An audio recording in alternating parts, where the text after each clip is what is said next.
Hello and good afternoon, good evening, and I don't think it's morning for anyone yet, but welcome to the next series, next in our installation. We are filled with today's lineup, and we are thrilled that you were able to join us today. It's a tough moment in New York. Nobody's going to lie. And we're going to talk about that today, also in Helsinki and other places in the world as we're grappling with COVID. But it is also a moment to kind of celebrate the assets we have in the city. And for sure, our library systems are top of the list. I do ask that you put into the chat. I see Bed-Stuy, LA. There is somebody from the Bronx. Good, good, good. We like to know where everybody's calling in from. Of course, we've got Helsinki and Scotland too. My name is Pamela Puhalski. I'm the executive director, newish executive director of Open House New York. And it is an absolute pleasure to be putting on today's conversation. For those of you who have joined other conversations we've had in the Radical Knowledge series, we've looked nationally, we've looked, at the kind of borough level of what's happening in New York City. We have programs that are coming up at the branch level, the neighborhood level. And today is really about a global context. We're going to have a conversation exploring library systems and philosophies of learning, access, and civic engagement, specifically looking at the model of Helsinki and the New York Public Library. So we have Brian Bannon, the chief librarian of the New York Public Library, Tommi Laitio, the executive director for the City of Helsinki, Department of Culture and Leisure. So libraries are just a part of Tommy's remit, and he's going to share us more about how his portfolio and profile are organized. But for those of you who are just dialing in for the first time to Radical Knowledge, libraries as community catalysts, this is a year-round plus program examining how libraries serve as kind of vibrant learning institutions and centers for communities. So beyond the book, if you will, providing physical and virtual spaces to enrich civic life. Today's conversation is moderated by our expert Shannon Mattern, a professor of anthropology at the New School. And I have just a little bit of housekeeping I want to do before I kick it over to Shannon. And I also want to recognize our program partners, which of course is the New York Public Library, the Queens Public Library, the Brooklyn Public Library, Metropolitan New York Library Council, and also a shout out and a thanks to those of you on the call who are our members. You provide the critical support that make Open House New York possible, our programs and everything we do, as well as the National Endowment for the Arts and New York State Council on the Arts and the Department of Cultural Affairs for the City of New York. So with that, just a little bit of housekeeping. We do ask that you keep your video off and stay muted until the Q&A, but do pop your thoughts, comments, questions into the chat while we go along. Shannon and I will be moderating that. And without any further ado, Shannon, I'm kicking it over to you. Hey, great. Thanks very much, Pamela. Thanks to all of you for joining us. As Pamela said, my name is Shannon Mattern. I'm a faculty member at the New School in New York City, and I have researched libraries for the past 20 years or so. And for the past 5 or 6 years, I've had the pleasure of serving on the Metropolitan New York Library Council, which serves all 3 systems in the city. And I'm currently the president of the board there. And also, coincidentally, I was a fellow with the Finnish Culture Institute a couple years ago, where we designed kind of a site-specific installation to celebrate the opening of the new Helsinki Central Library, UDI, about 2.5 years ago. So I have some nice connections with both of the institutions represented here today. And as Pamela said, some of our previous conversations in this series have looked globally, nationally at New York City, but today we're really kind of going to do a comparative perspective to see how 2 esteemed library systems have both dealt with the affordances, challenges, the uniqueness of this moment. And because Tommi and Helsinki might be new to some of you, we imagine most of you are US and New York-based audience. We want to start by giving Tommi a chance to tell us a bit about his work and what's going on in Helsinki. So I turn it over to you, Tommi. Thank you so much. And hi to everyone. So nice to be here. Thanks, Pamela and Shannon, for having me, and Brian for inviting me to this discussion.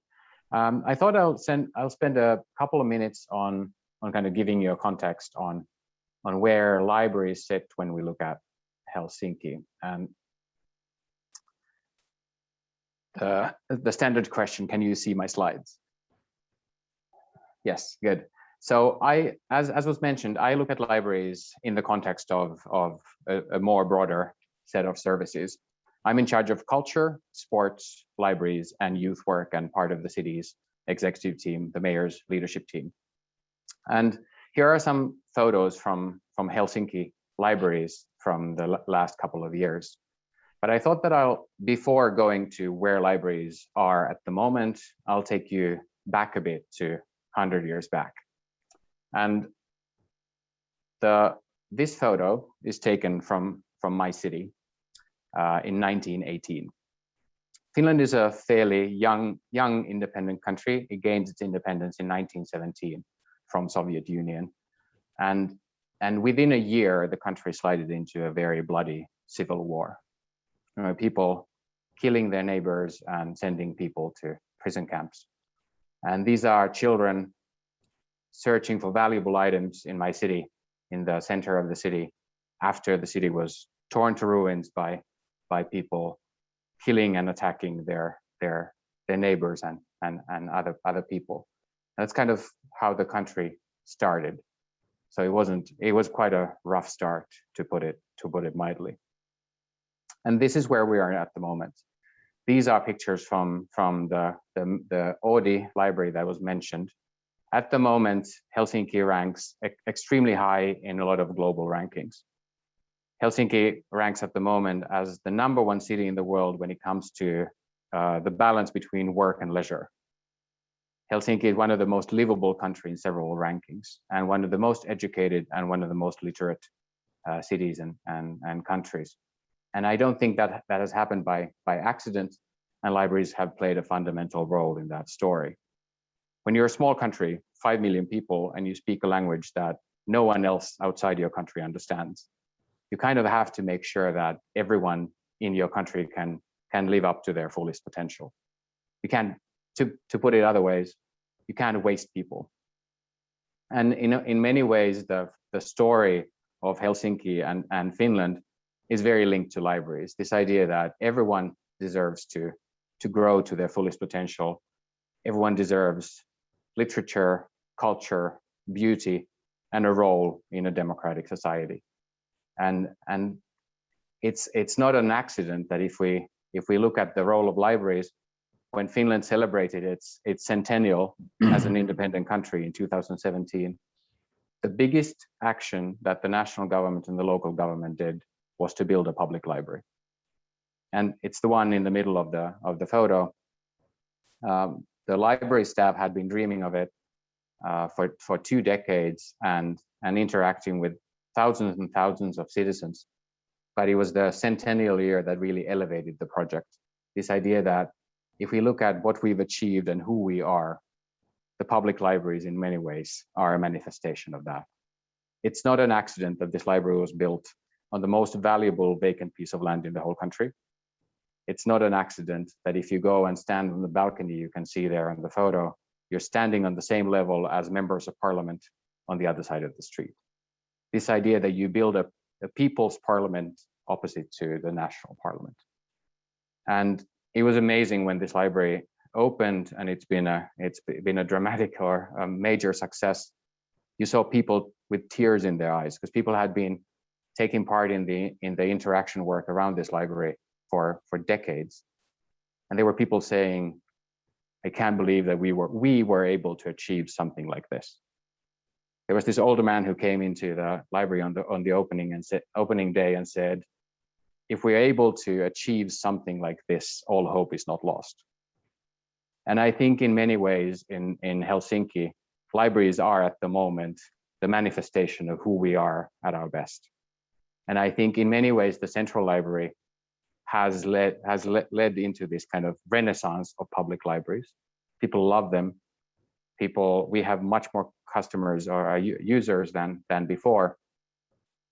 Libraries were used very well before that, but really a lot of new people found the libraries. And it's important to say that this library is not a standalone project.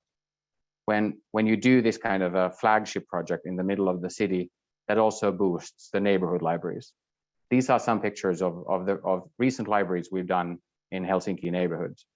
This idea that it's not only the people in the center, but people in all parts of the city that deserve these beautiful spaces where you are treated as unique, curious, and responsible.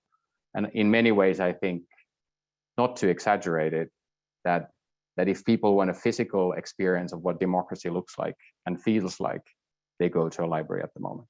Thanks.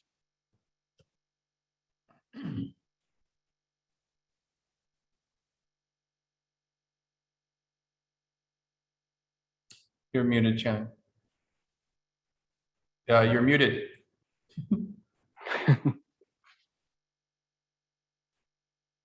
Sorry, Zoom was not allowing me to unmute. So I was Oh. trying to write OH and my people to say, like, can I please have this capacity? Okay, so now you can hear me. All right. Obviously, both cities' libraries or library systems are kind of flagships. There are signature systems within their individual cities. The focus on architecture, I've given that, especially because this is Open House New York with its focus on physical public space. I love that you ended there, Tommi. And having seen the UDI itself, it's really a magnificent space. Renaissance for Finland, but also especially in this particular not post-pandemic moment, we realize we're still very much in it. But during the summer, when there were these glimmers of hope in New York City, I went around to the new Stavros Niarchos library at the MIPL, visited a few branches that, although more modest projects, they're just a really vibrant kind of cleaning up, new HVAC systems, better lighting, fresh paint. So really both very kind of stellar and modest things that represent at least temporary kind of resurgence for the city. And they'll be there for us when we do ultimately emerge from the pandemic too. So there are these similarities and resonances between those two systems. But there also, I want to maybe start by asking you to maybe talk a bit about the different contexts, the overlaps and the frictions between what we can learn from Helsinki and New York. Obviously, the fact that, Tommi, libraries are placed within in relation to culture and leisure. In New York, we often talk about how libraries, yes, they're a space for leisure, but they're also a space for economic opportunity, for homeless services, for children's services for seniors.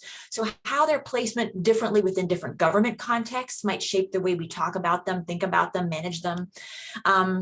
Also how the different populations, the different degrees of multiculturalism of the cities might create different demands. So I wonder if you could just talk a bit about what we can learn both in terms of commonalities and differences between these two systems, their structures, their larger ecologies in which they work. So Shannon, I might jump in on that in terms of just picking up on the thread of some of the similarities. One of the things that really struck me and is heartening to when Tommi's sharing the history of the Helsinki libraries is there is a through point. I think when you look at libraries around the world in terms of this idea that they come, and sometimes they come literally out of the ashes. I know the Chicago Public Library, where I was before, was born out of the Great Fire 150 years ago, where the Queen of England donated the first books that made the library there. Benjamin Franklin had a radical idea in the United States over 250 years ago, which is this idea that we needed a public space to allow people with their shared interests and ideas to collide. And it was through that collision of shared interests and ideas as where we would find great innovation. And also in his early writings was a center point for democratic ideas and civic engagement and involvement.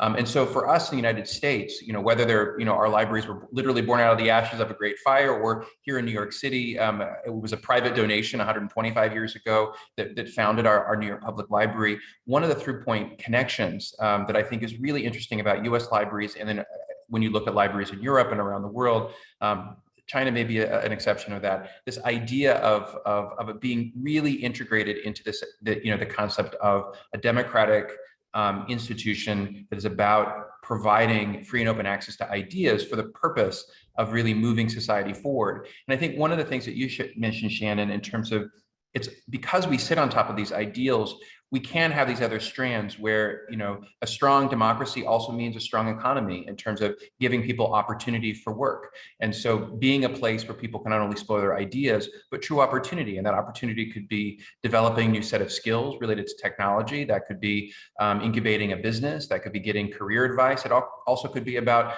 a young person getting exposure about what's possible after high school. And so many of our programs in our public libraries are rooted in very similar principles.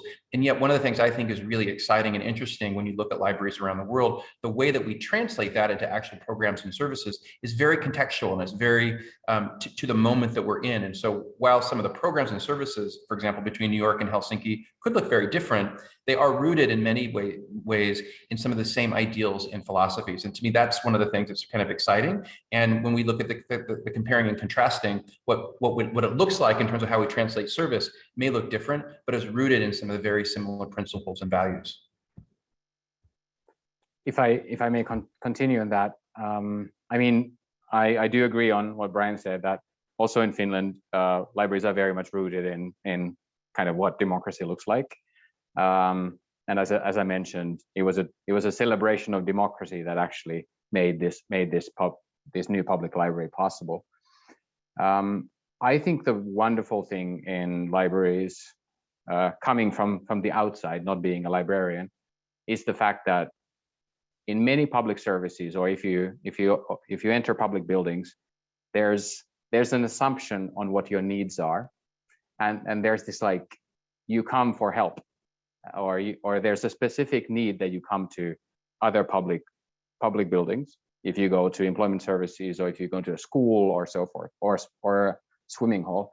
And I think libraries have that wonderful capacity that people feel like they have freedom to decide who they are, what they're interested in, and there's a possibility to engage, but there's not a demand to engage with other people. And I think we have very few spaces like that in our cities. I've been very adamant that libraries are cultural institutions. Around the opening of the Central Library, we had this discussion about the new library being kind of more than a library. But it also, that only, I think, shows that people's idea of what library does and what learning in the 21st century means is a bit outdated.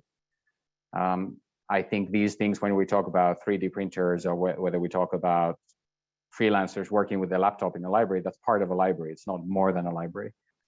But I think the fact that libraries are rooted in cultural services gives them more leeway to discuss on things that might seem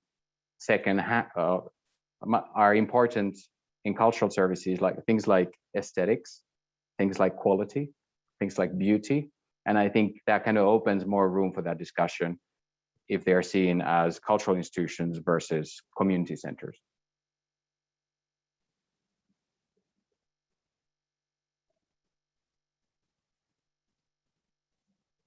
I think you muted, Shannon.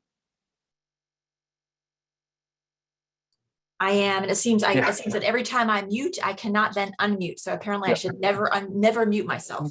Okay, so I just want to push that a little bit further. All of these are definitely celebration-worthy aspects and services that libraries provide and symbols that they serve as. But I'm just wondering, again, what are the advantages and disadvantages that we might have if we have a government? Imagine a government deciding we're going to celebrate democracy, but what will we build? A library. Under the previous regime in the United States, that is the last thing you could imagine them deciding as the kind of the embodiment of a celebration. But given also the fact that the funding for libraries is a bit more precarious in the United States, and particularly in New York, than it might be in Finland. So what are the frictions that we might up against here? The advantages, disadvantages based on where libraries are positioned within larger governance structures, funding structures, and kind of cultural values in the two countries, so the two cities. Brian, do you want to go first? Sure. I mean, that's a great question. I actually think that the legal structure of a library is really important in terms of its effectiveness and ability to respond against its mission.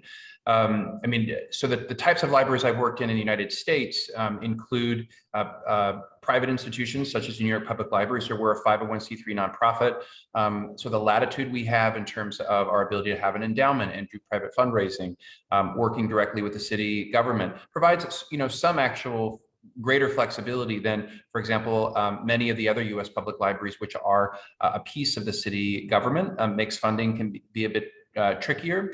But when you look beyond the US, for example, in Britain, I think one of the big challenges, particularly in the United Kingdom, with the public libraries there, is those libraries are all independent entities. So if you think about London, for example, the individual libraries of that city are not part of a larger system. And so each library is funded separately and differently by its local jurisdiction. There isn't this sort of the unifying power of a large branch network to be able to lobby for in funding and investments. And so when you look at, for example, United Kingdom, for major urban libraries, when you look around the globe in developed countries, it's one of the worst really funded jurisdictions, in part because of its legal structure and the challenges it has in terms of raising funds.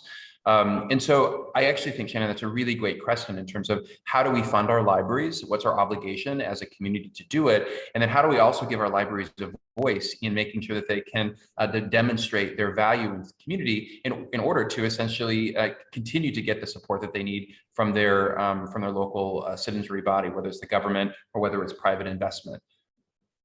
I mean, in Finland, all libraries are part of city government. And I guess the big difference is that we don't have similar fundraising goals as Brian has. And I think it gives advantages and disadvantages. But I would say that the way we have been able to secure funding for libraries is that there's very strong public support for them. And if I'm blunt about this, it means that we have to make sure that the middle classes use libraries regularly. Yep. So we know that, or I think all politicians here know that it's destined to failure if you try to close a neighborhood library or branch library. You can never do it in the city but then it's our demand to make sure that as many people in our city actually use the libraries and not just support them in principle. And I think what has happened with the Central Library is that we got a lot of, let's say, creative professionals and that sort of people using the library more. So I think there's been more support from that direction, whereas the branch libraries are frequently used by especially families with children and so on. So the collaboration with schools is essential so that all families have a connection to library. And I know librarians love statistics. So I just checked that 38.5% of residents of Helsinki have used their library card last year. So I think we're doing okay. Mm-hmm. Yeah. I thought it was important to mention that in part because, if you subscribe to any of your local libraries in the city, in New York City, and any of their kind of email updates, you probably receive every year when the city puts out its budget, a treaty for you to lobby your council people to let governance, kind of people in various levels of governance know how important libraries are to you, because their funding is always precarious every year. So I just wanted to make sure all the folks here, if you love the physical space of the library, it's kind of on us to repeatedly demonstrate our support and need for them, which is unfortunate that that's the way the system is set up, but it's kind of our civic goal or kind of our social contract in some way. So just getting at you, I know we want to talk a little bit more about socioeconomic class in a bit, but I think this question I'm going to ask now might be a bridge into that. So given that we would love to have said we are in a post-pandemic moment, we are in a kind of a median post-pandemic moment, who knows what's coming, but could maybe you talk a bit about what each of your cities and library systems have done to serve kind of the diverse populations that you have historically and want to continue to attract in the pandemic moment, and kind of as we're at least temporarily emerging from it? I guess here, I mean, the numbers are spiking again, so we're looking at new restrictions. At the moment, libraries are open, but for a good amount of last year, they were closed for, let's say, they were closed completely for a long time, and then for a long time, you could only collect reservations. So you couldn't actually enter the library space at all. And I mean, I do think that libraries play a huge role in how we build people's trust in gathering and actually urban life. This idea that you can share space with people you don't know. During the last year, a huge part of our library staff have actually been doing other work. So the city, because all our library staff works for the city. So the city directed a lot of people from not only libraries, but also cultural services and sports services to other work. So for instance, at a moment when we had a curfew for seniors in the city, a lot of our library staff was delivering food to people. We also used our library staff for calling all people in our city who were 65 or older and checking if they need help. And so the last year has been extremely tough for our staff, in the sense that they have been things have been changing all the time, and many of them have been also doing other work like doing COVID work in many ways. So for us, I think one of the big questions that we're trying to grapple with as we look at reentry in terms of in-person services is in part embedded in the success that we've had actually in reaching the middle and upper middle class audiences that use our libraries. So as we move services online, number one, we saw giant spikes in our ebook and audiobook usage. Then we added to that, new initiatives like a partnership with a local radio station here in New York City, where we launched a monthly citywide book club where we were able to negotiate unlimited licensing for those books. So there was no hold limit. You could listen, you could read or listen to the book, talk with the author at the end of the month. And so programs like that allowed us to bring in new audiences, reach people in ways that we hadn't before, see giant jumps in the use of our ebooks and audiobook collections. We saw a very similar thing in terms of the transition of programs and services online. So many of our technical classes, for example, teaching computer programming or app development, et cetera, transitioned really well online. We were able to grow very fast, a strong audience. Even our English as a second language offerings for a more advanced user, those groups. And again, our book discussion groups and our neighborhood programming has really blossomed in many ways online. And so part of that, what's been really exciting about that is how then do we take some of that great work that we've done, that new audience that we built online, and bring that to sort of the new normal of the in-person library. The other part of that story is the people who we didn't engage during this period. We saw giant drop off in usage. Obviously, we for a large period of time, we weren't circulating any print materials. Over half of our circulation at the New York Public Library, and this is the case for most US public libraries, is children's materials. And so we know that age-appropriate books in the home, particularly in lower income communities where the library is the only option for that, dropped off and went to zero for a period of time.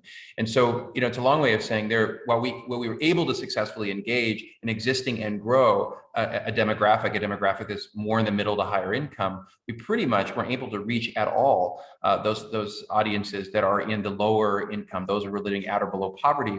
And some would argue in some cases have a greater need to have the library in a time of a pandemic more than any other point. And so one of the big issues that we're grappling with is, number one, how do we, as we return to in-person, essentially operate in two businesses with one budget, right? So as we've successfully brought all these new services online, we don't want to abandon them for in-person, but it's the same people providing those online classes as we need to get back to in-person story hour and in-person tech connect. So one set of questions is, how do we reconcile two businesses, one budget? And the other piece is, what is our obligation to re-engage with those users that we haven't have had really any touch point with over the last year? Arguably some of the users that are harder for us to reach, that are in the lower income communities, and particularly those who have experienced lack of access to high quality after school programs, support with their homework, career development. And so part of what we have in the pipeline is try to do both of those things. Launch free homework assistance in our branch libraries, access to greater college to career opportunities for kids in neighborhoods, but really targeting many of those programs and services in lower income communities, those that have had less options and access during the period of the pandemic, and then trying to retain some of this great momentum that we built online. But really, frankly, Shannon, it's a really tough place to be in as a public library. It's a great place to be because we know that we've been able to grow audience over the course of the pandemic, but then how do we retain that audience without having that be at the expense of the re-engagement of those that we haven't been able to reach? I think in many ways we see that the pandemic has just kind of highlighted that when it comes to the people who use the library, we're kind of seeing three developments at the same time. So we have the people who use the library space but actually don't use the collections at all. Then we have the people who use both. They use collections and the physical space. And then you have people, which I think Brian also mentioned, the people who are more dependent on digital services, who only use the collections, but actually the physical space doesn't really play a role in their life. And I think it's interesting, like, how can we serve these very differing needs at the same time with the same budget that we had. We are in Finland, we're having a massive negotiation at the moment around digital content, because the publishers are seeing a profitable business there. So we have a very difficult copyright discussion going on how they release titles to libraries, and how can we build a national platform for a thing that's funded by local authorities, so that every municipality doesn't build their own kind of digital platform for e-content in libraries. So I think in many ways, like in many other services in cities, the pandemic has pushed the digital agenda further.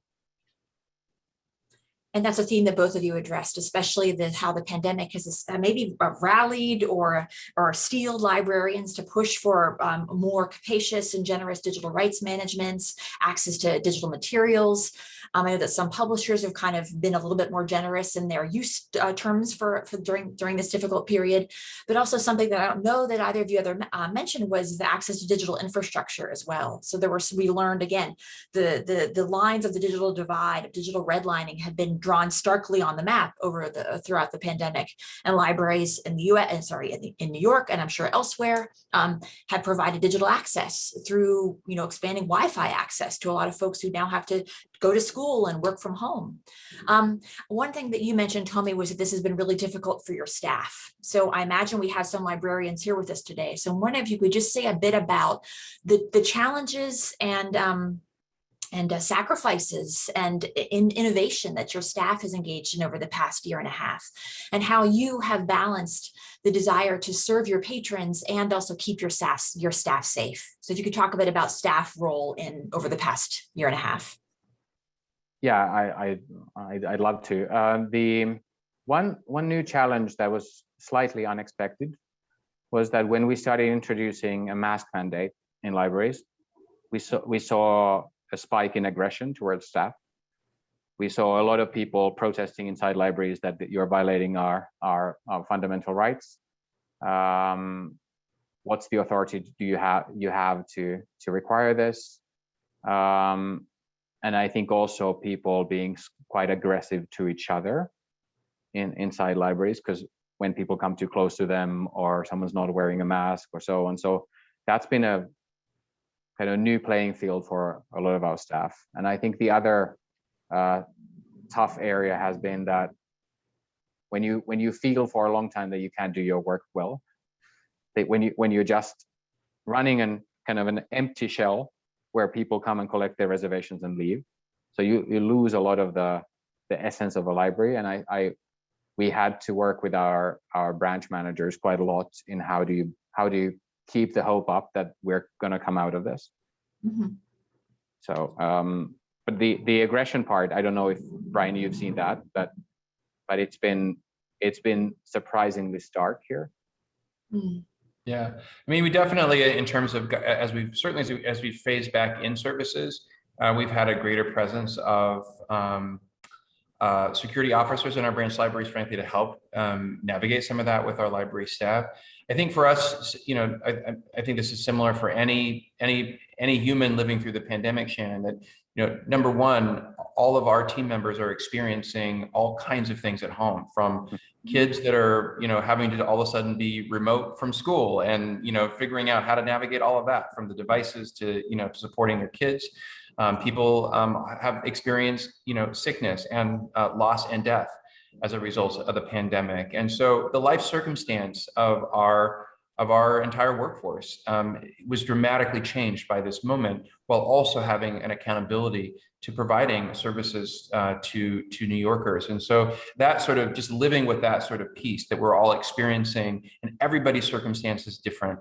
New York is a expensive place to live. People don't typically have more space than they need. And so we're certainly in most cases not set up to have a bunch of kids at home, working from home, remote, et cetera. And so just a lot of constraints frankly, on people's lives. One of the things that I think, we put as a really high priority, when we looked at our full-time benefited staff, we didn't lay anybody off. So even though there was a large period of time where we couldn't, not everybody can successfully do their jobs remote, right? I mean, we have custodial workers, we have, people who are, jobs are to fix and maintain our buildings. We also have people's jobs that are primarily, checking out materials or providing reference or in-person programs and services. And so we put it as a high priority to help those people keep their jobs. And so I think one of the things that I think has been good about this moment, at least for us, is we've been able to retain our team. And so now, as we've been phasing back in services, I think one of the challenges is, how do we what's the pace of phasing back in service, patron services? Certainly New Yorkers expect the library to show up for them in person at some point. What's the right pace of doing that safely? How do we do that in a way that respects the complex personal situations people have in their home lives?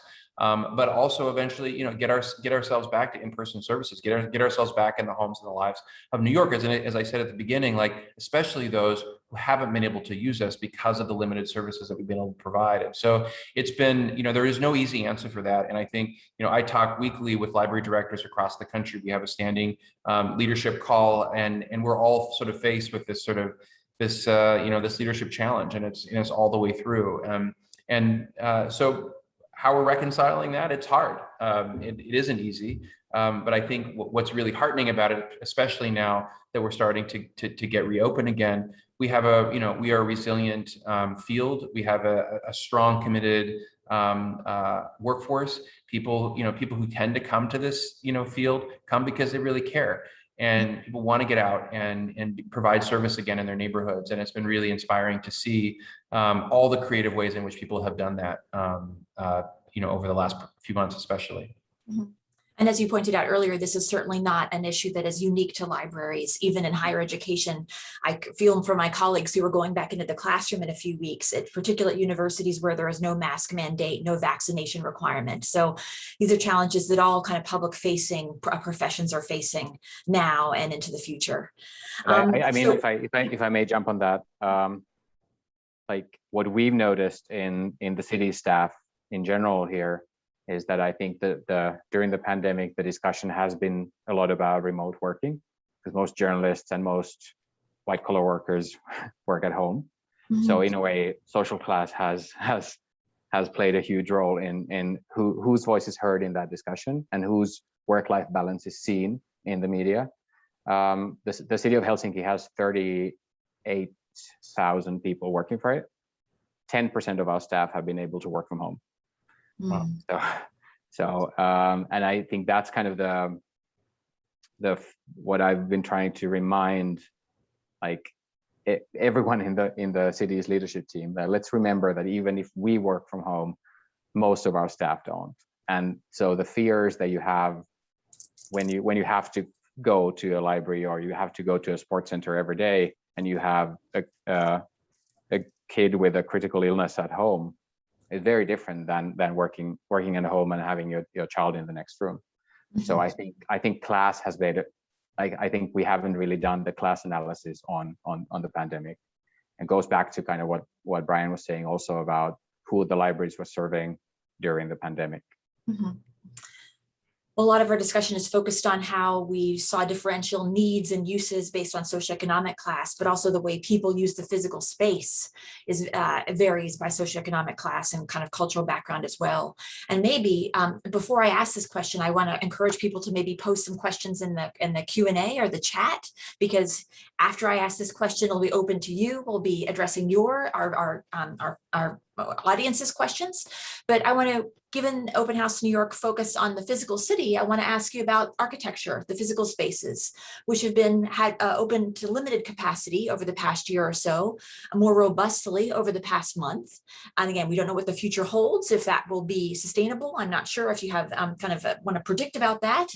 But there has also been a lot of really exciting things happening on the physical space front. As I mentioned, you have the new Stavros Niarchos Library on Fifth Avenue. You have really exciting, modest, but really community meaningful kind of renovations happening in various libraries throughout the city. You have the new UDI building, which is maybe a little over 2 years old now. But what have you learned about the future, the importance of public space, and how maybe uses might change after the pandemic? Ryan, do you want to go first? Sure. I mean, so Shannon, one of the things I would say that we should be really proud of here in New York is the level of investment that we've made in our libraries across the 5 boroughs. I'm not from New York. I've only been here for 2 years, but I watched very closely over the last decade as New Yorkers came together to really lobby for the importance of investing in the branch library infrastructure of the city, which was not always the case. And over a relatively short period of time here at the New York Public Library, as a result of sort of making the case for that investment, we've seen close to $1 billion worth of either funds already infused and spent in terms of neighborhood library improvement or committed. And that includes the flagship Stavros Niarchos Foundation Library, but it includes incredible investments in our neighborhood libraries. And the opportunities that come with that are, basic things like accessible restrooms and buildings for people to use and be able to literally to walk through the doors, easier for kids and families to use them with strollers. The ability to redesign spaces for our 21st century needs, adding the capacity for fast internet connections and power cords, and for people who are coming to do, to work remotely, those kinds of things. Having the ability to do that, the actual infrastructure, is something that we should not take for granted. It's required a real investment. Many of our libraries here in New York City were built and designed 100 years ago. And they not with so many of the new uses that we have in mind. So while the philosophy 100 years ago stands really strong, the way in which we experience and use our libraries today looks very different. One of the strong themes that I think that has existed, in in the entire time I've been working in libraries, is how do we design for today with an eye towards tomorrow? And so this, when we build a new library, it isn't fixed. We know it isn't fixed. We know that, essentially it's our best guess for how it's going to be used the moment that it's open, but it immediately starts to change on that very first day. The materials are moving around, the ways the collection works, the way that people use the space. And so this idea for how we design public space for the purposes of ongoing change is a challenge, and it's a real opportunity. I think the new Stavros Niarchos Foundation Library, when you visit it, if you haven't already, you'll see it's a very open, flexible place. There's really contained areas to make it easy for our collections to shift, with it, essentially as much as possible turning space open to the general public. And our hope and our expectation over time is we will see those spaces look very different. A year from now, 5 years, 10 years from now, what that library looks like today will look very different than it did the day that it opened. And that essentially is with intention and by design. I think I'd shortly kind of highlight 3 issues that we've learned over the last couple of years. The first thing is linked to the Audi, the central library, that there was a fundamental need to have non-commercial space in the center of the city, and that the demand for meeting rooms or space to work with your laptop, or just like hang out when it's cold outside because it gets freezing here, is extraordinary. The other thing that we've learned lately in our branch libraries, that we've done most of our branch libraries in shopping malls lately. Mm-hmm. And when we do a branch library in a neighborhood shopping mall, like a small one, when the city does a public, beautiful, high quality investment in one of these spaces, then you attract a supermarket, you attract an optician, you attract a pharmacy, and so on. So I think we have to tell that story more, that by building a branch library, you also attract other investments to the neighborhoods. And then the third one is linked to the pandemic. I think one of the groups that has suffered the most from the pandemic are teenagers. I've done most of my career around youth services, and especially children who are struggling and youth that were struggling already before the pandemic. When it's not safe to be at home, it's been really tough for them. And how the moment we opened our libraries, they were filled with teenagers. And actually nowadays we also build our branch libraries in Helsinki so that we combine the library and the youth center, so that we manage to create these spaces where generations meet each other. And I think we really need to invest in that development, that people have that physical experience of living in the same city with people who have different backgrounds and are different ages than they are. So those are three things that I would highlight. Did you want to add something, Brian?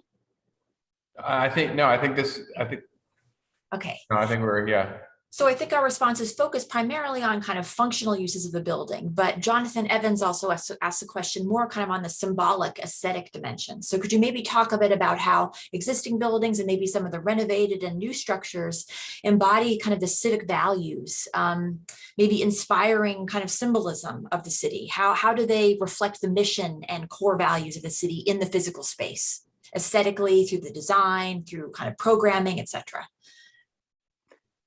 I mean, I guess the one thing that we can see if we look at it from an aesthetic or building structure point of view is that a lot of our libraries have wooden surfaces at the moment, and we're building more libraries from wood.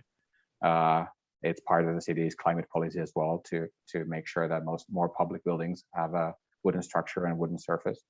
That's kind of one thing that I would highlight. I think what I'm trying to push in Helsinki is that we really, especially in let's say deprived neighborhoods, that we bring up the architectural quality of the services that we do in these neighborhoods. That we don't just do what we think that these people deserve, but we actually use libraries to give an identity to the neighborhoods. And actually, one of the, if I just shortly kind of bring it up again, the library here on the upper left was opened on the same year as Audi, and it's kind of become the symbol of the neighborhood.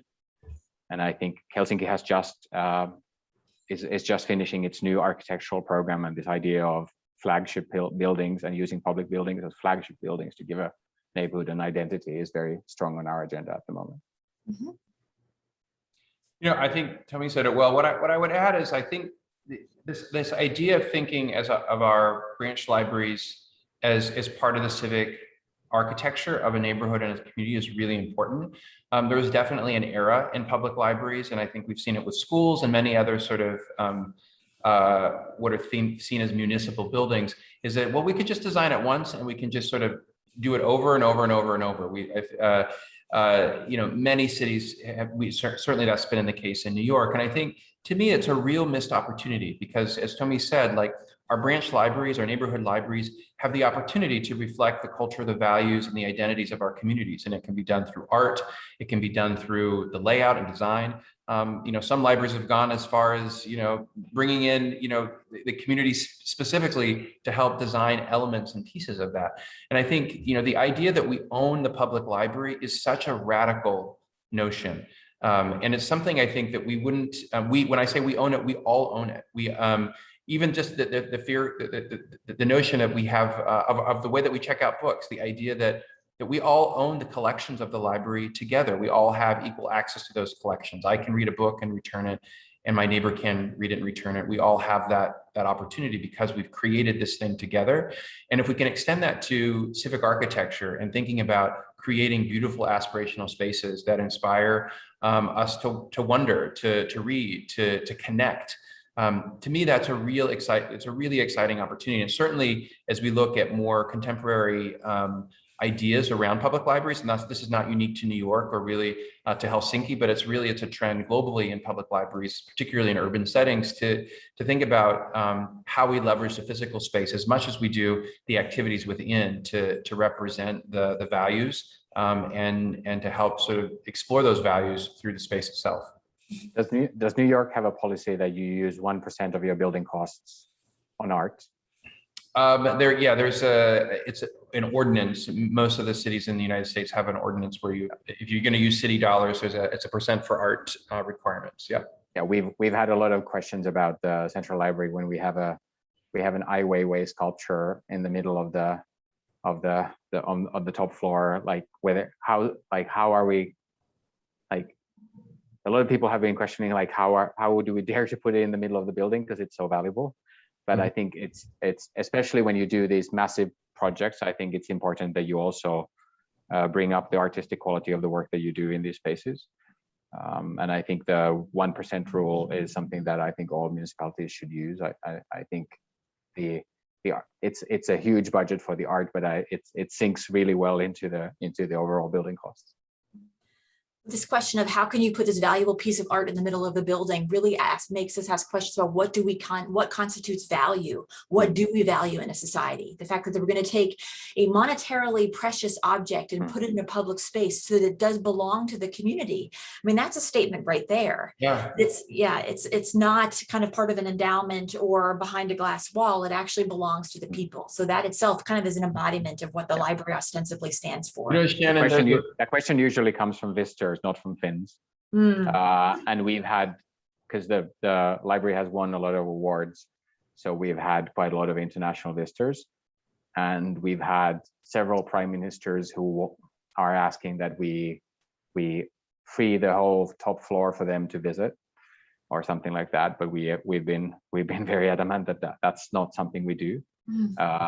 We don't take the library space for cocktail party. On the art front, Shannon, there's a fun story in Chicago that I'm familiar with, where there's an artist, Kerry James Marshall, who's become very famous, and his works sell for upwards of $20 million. And when this particular library was renovated many years ago, and it's in a really tough neighborhood in Chicago, he was commissioned to paint it for about $3,000. And well, the mayor had this big idea that they could auction the painting for $20+ million and use those funds to then renovate the library. And then was also sort of manage the kind of the issue around, well, what was perceived as an issue around having this very valuable painting in this public, kind of community. Well, the community said no, but you should make this investment in the neighborhood library. So no, you shouldn't take the painting, but yes, you should make those improvements that you just talked about. And guess what? The painting stayed. And the mayor was like, "Oh, geez, I guess I gotta ante up the money now." And so, in some ways, art can actually be leveraged to make another investment. But I think it's such an important statement to make investments in art, architecture, and to show that, like, yeah, we're bigger, and we can create really beautiful spaces for learning and enjoyment. And our public libraries can be great examples of that. Well, I think maybe I have two more questions. One from Louise Hartman, which maybe is a continuation of the themes we've been addressing here. And then I have a final question if we have time. Louise's question is a bit of a hot potato, and I think it might be directed mostly towards you, Brian, but she's asking about funding. If you look at the whole history of American public libraries, the Carnegies, the Tiltons, the Astors, the Lennox families, and now we have the New Yorkos and Schwartzman. I will just read. I cringe every time I see the name of a financier or shipping magnate on New York City's public buildings. Doesn't this practice degrade the sense of civic values embodied in a public library?